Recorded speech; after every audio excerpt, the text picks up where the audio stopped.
అదే RTV app వార్తల్ని క్షణాల్లో చదివే అవకాశం ఉంటుంది. ఒక న్యూస్ పేపర్, ఒక టెలివిజన్ ఛానల్ మీ చేతుల్లో ఎప్పుడూ ఉంటాయి. పశ్చిమ బెంగాల్లో డాక్టర్ మోనిత్ని ఏ విధంగా మానభంగం చేసి హత్య చేశారో మనం చూసాం.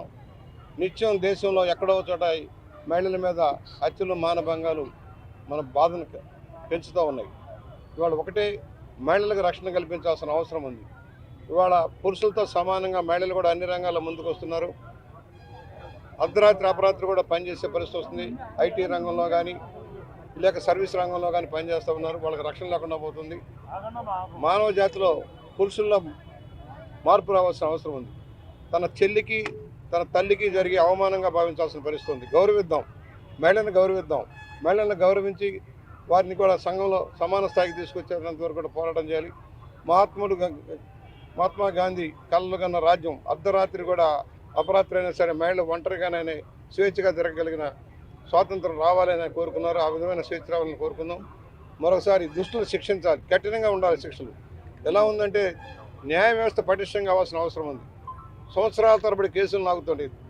దోపిడీ చేసిన వాళ్ళు, దొంగలు సంవత్సరాల తరబడి బయటే తిరుగుతూ ఉంటే న్యాయం ఎలా జరుగుతుంది? అందువల్ల న్యాయ వ్యవస్థలో కూడా ప్రక్రియ వేగంగా న్యాయం జరిగేలాగా, న్యాయంగా శిక్షలు పడేలాగా చూడాల్సిన అవసరం ఉంది. కఠినంగా శిక్షించాల్సిన అవసరం ఉంది. అయిపోయింది కదా, ఆవేశాలు చల్లాటంతో మరలా మామూలుగానే ఉందాం, ఏదో దయదలుద్దామంటే సరైనది కాదు. మానవ మృగాల మీద ఖచ్చితంగా కఠిన చర్యలు ఉండాలని మేము డిమాండ్ చేస్తున్నాం. ఈరోజు రాజమహేంద్రవరంలో మా సోదరిమణులు, సోదరులు అంతా కలిపి సంఘీభావంగా ఈ ర్యాలీని చేస్తున్నాం. మొన్న డాక్టర్స్కి అంతా కూడా చేశారు.